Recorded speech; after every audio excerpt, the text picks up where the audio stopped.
Okay, good. Hi, I'm Chantal. I'm from FHNW, and I'm happy to present you our project where we built an agentic RAG for a Swiss energy supplier, Primeo Energy.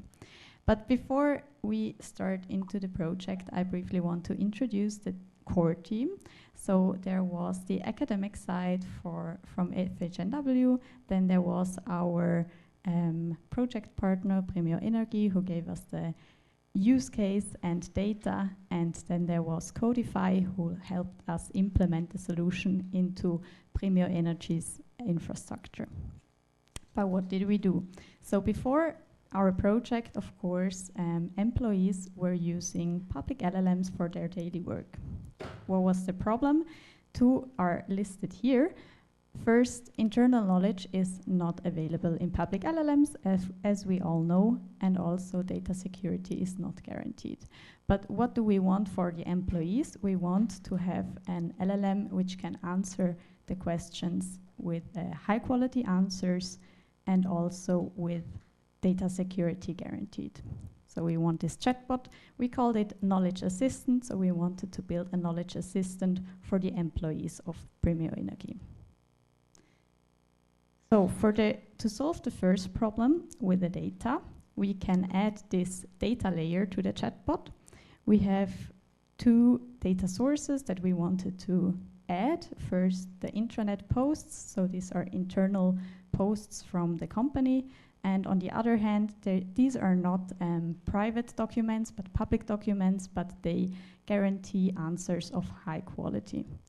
We prepared these sources. For the intranet posts, there was no big pre-processing needed as they were short already, so we could just embed it, add it to a vector store. For the public documents, they were larger. That means we extracted the text from PDF to Markdown, we chunked it, and embedded it into the vector store. With this, chunk retrieval is possible, and the answers guarantee high quality and also sources for the employees. But as you can see, we have two different vector stores. As the data sources are distributed and they are quite different, there could also be more data sources. We see it in the end. These are not the only ones. And the user does not really know, so yeah, we're in a RAG now, but the user does not really know where the information is from.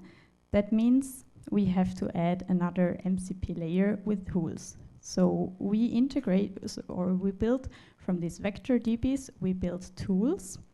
For each vector DB, we built one tool. So on the one hand, search internal knowledge, that's how we called it. And on the other hand, search energy documents. With this, the LLM can select a tool if it thinks it needs a DB to a vector DB or the sources to answer the question. It can also define the parameter it wants to call the tool with. Then it can execute the tool. It gets the chunks. If it's not happy, it can do it all over again. It can select another tool, define other parameters, do another tool call, reflect on that, and as soon as it is happy with the chunks that it got to answer the question, it can answer the question. So we turned the LLM into an agentic orchestrator, and we went from a RAG to an agentic RAG. We call this agentic because the LLM is autonomous in deciding whether it wants to use a tool or not, which tool it wants to call, with which parameters, and whether it wants to do it once, twice, or several times. For the second problem I told you about the data security, we had the requirements that the data was stored and processed in Switzerland, and we had to use the existing Primeo tech stack. That's why we used the tech stack listed here. For Azure, we were restricted on the region Switzerland North. Let's go back to the system. We want to now focus on three parts where we could do some improvements while the project. First, let's have a look at the ingestion pipeline for the PDFs. Here we tested different tools for extracting the text from the PDF to the Markdown. finally, we decided on using Docling, which is an open source library from IBM, and which was good enough for our use case as it was successful in extracting tables, which was important for the energy sector, as there are a lot of tables, and also for 2-column PDF documents. But we realized that the chunk retrieval was not always that good, and we solved that problem by contextual retrieval, which is a method proposed by Anthropic. I don't explain how it works because of time reasons, but you can have a look at it. And also the main point here is that if you cut out the chunks from a document without any context, the retrieval might not be that good. So it's really important that you give a chunk enough context from the overall document. We could improve our quality with this contextual retrieval from actually 0.36 contextual recall at 1 to 0.6. That means we were a lot better in retrieving the right chunks with this method. So, and then I hand over, oh, not yet, no, not yet. The second part we want to focus on is the MCP layer with the tools. So I said the LLM can define some parameters. Each tool has parameters, for example, the search term, and also metadata filter, for example, what year the post was, or what is the name of the document that the user wants to have an answer. And here we realized that the docstring of these tools are really important, as the LLM, the only source to choose which tool it wants to use is the docstring. So it's really important that all the important information is in there, such as when to use this tool or specific examples. So we really had to improve on that. But now I hand over. So another improvement we tried was a reranker. We integrated a reranker for our intranet posts to improve the retrieval quality. And for that we tested different models. We tested the integrated reranker of Azure AI Search and 3 open source, rather small models. And the Azure AI Search variant proved to be the most cost-effective because it's integrated, and with the open source model you would have to host the models by your own, which can get quite expensive. With the reranker we could improve the hit rate at 1 quality substantially. So before we had 0.75 and now are at 0.89 by retrieving only the top 1 document. However, since it's hosted on Azure, we don't actually understand how this model works. A bit unfortunate for us, but yeah, still gets us good quality. Evaluation played a major role in this project, and you know, as you might know, building these question-answer pairs you would need for evaluation is tedious work if you do it manually. So we created these pairs with an LLM to have a synthetic data set.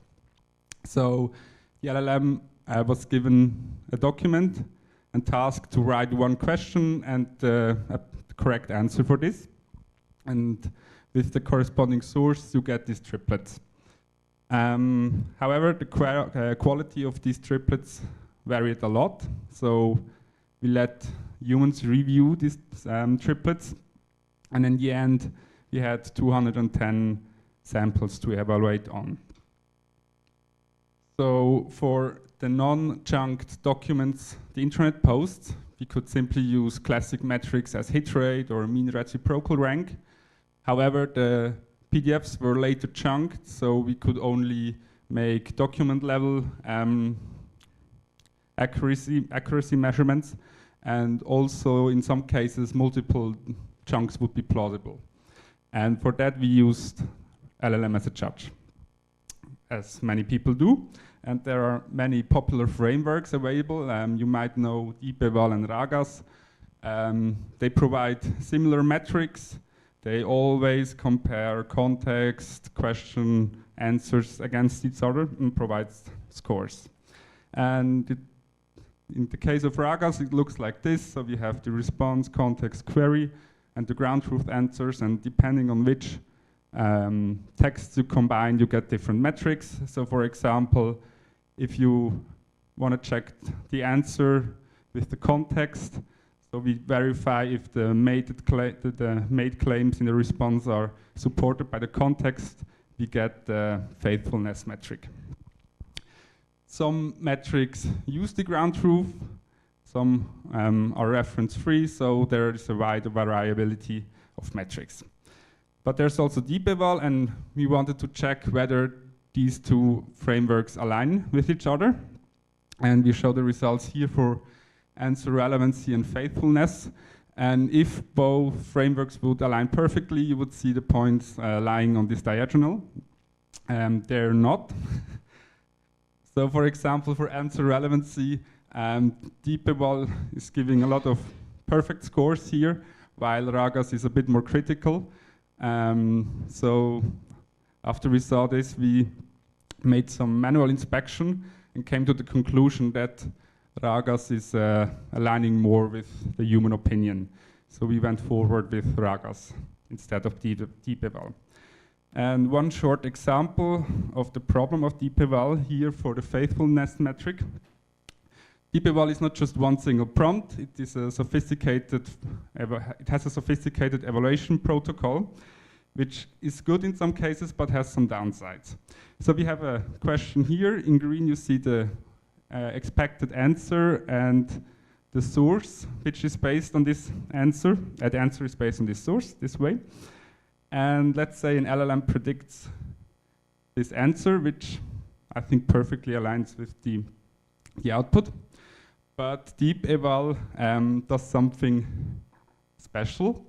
So to verify the claims, it extracts individual claims, and these three energy sources are separated into individual claims. Each claim is then individually verified, and it comes to the conclusion that not only one energy source is used, but also other two. And this is the case for all three, making the whole answer not faithful at all, which doesn't align with what we would do as humans. Yes, that's just a short intro in the evaluation. I think Timo can now tell you more about the practical side of this project. Thanks. Yeah. I will talk a bit about the adoption of what we built there and maybe our general approach, how we want to drive further with knowledge management in general. So that is one of our demos we did. So I simply asked the question, that's my name. What is, who am I? The most important questions, apparently, of most of the employees we found out during the test runs, and what projects am I actually working on. So the first thing you notice is you can see which tools are called and when it's done, and then you can get the results, like in a typical chat context, you know all. But the good thing about this, now we have explicit sources, like those numbers are sources, they are color-coded, so you know where are they coming from. So then you can click on them, you can go to the primary source, you can look at the chunk, you get a relevance score, get some metadata. This is something more technical, but it helps us to later on improve about the knowledge management. So you see there is different kind of sources, different relevance scores, and it helps us to navigate through these sources and to tackle one of the most critical things about knowledge search in general. It's about hallucinations. So if you have direct sources, again, to internal knowledge, it helps us to navigate through them and identify hallucinations. If there is no source applied, it's mostly a strong indicator that there is an hallucination, or you have to be very careful about the fact. So we tried this with law articles, for example, then it gave a completely reasonable answer, also cited like the paragraph of the law, but if you check the numbers, they were wrong. So you have to navigate through them and have to check them manually if it's very important for your effect check. So that's about the adoption. We are a medium-sized company. We have about 700 employees, and those are the unique users which have already logged in our AI platform. So you see that's where we kicked off the project. Essentially, we grew up to 350, and then now to June, we grew up to 500 employees. Those are not the actual users, that are just the users who just logged in one time and they know about the system.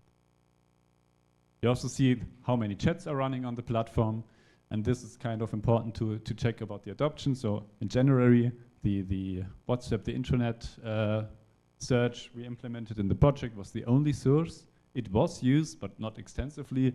But in end of February, we introduced a new data source, which is a curated wiki of the company, where a lot of knowledge about processes, where you find specific documents in the company. This runs in Confluence. We integrated that, and you see with good quality data, the adoption is really easy to follow. It nearly jumped, it doubled the usage of the system in chat. So those are the numbers in general. You see we have like 60 active users per day. That's really not that bad. And if you look at the monthly data, we have about 200 users who use the platform. So it looks good, but if we run surveys in the company, we are still finding that a lot of people still don't know about the platform. And this is actually a big problem, because we noticed that a lot of people still using ChatGPT, Claude, whatever they are used to be using. So if we build something, we have to really think about what problem are we actually solving.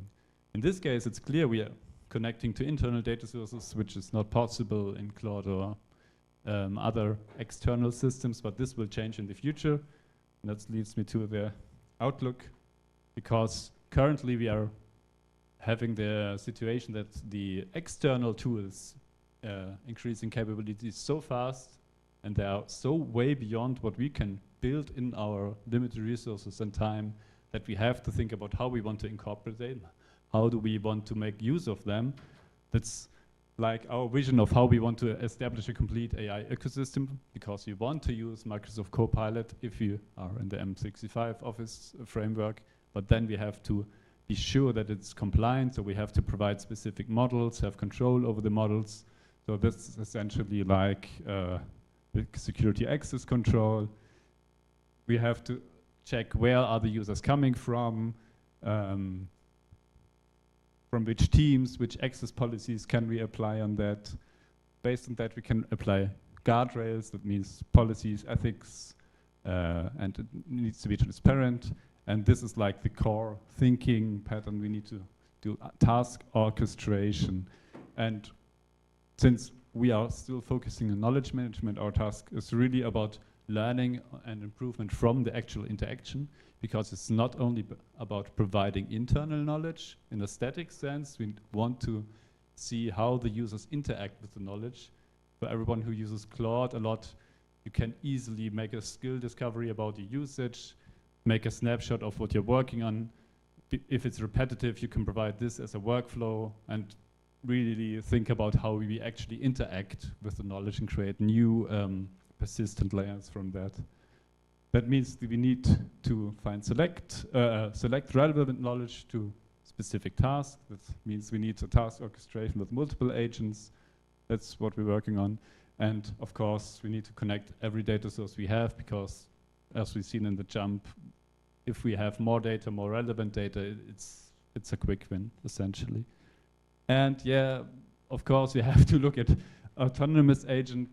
Yeah, OpenClaw is like the hype cycle opener. Now Microsoft does this.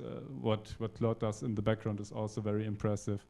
But this is like a really big black box for calculating the budget, because this can go up in like no time if you're not careful.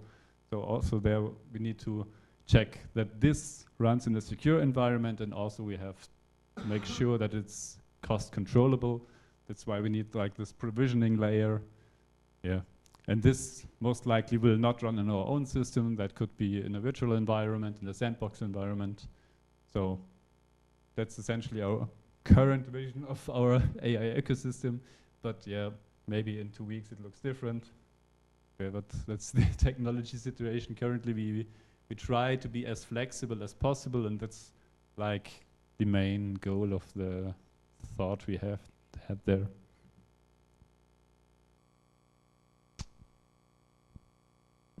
Just some final conclusions, keep it short. So we had some region limitations. This brought us also some model limitations. We couldn't use the latest models. We found out that pre-processing is quite relevant, and the data sources is deciding on which pre-processing we need. Contextual retrieval and also re-ranking are ways to improve your retrieval. You can easily transfer a classic RAG system into a agentic RAG system, which brings you more flexibility. With the tool descriptions, you need to be careful. You shouldn't also be using too many tools because the LLMs get a bit confused with them. It's important to understand how LLM as a judge works, and yeah, if you provide the tools, the AI tools, people will use it, as we have seen with Primeo. People use several hours a week to find the relevant documents. They're eager to have this speed up, and you should integrate with existing AI tools. You can't build everything by your own because it's developing so quickly. But however, you need to provide training to your employees that they really know how and how they should use these tools. That's quite important.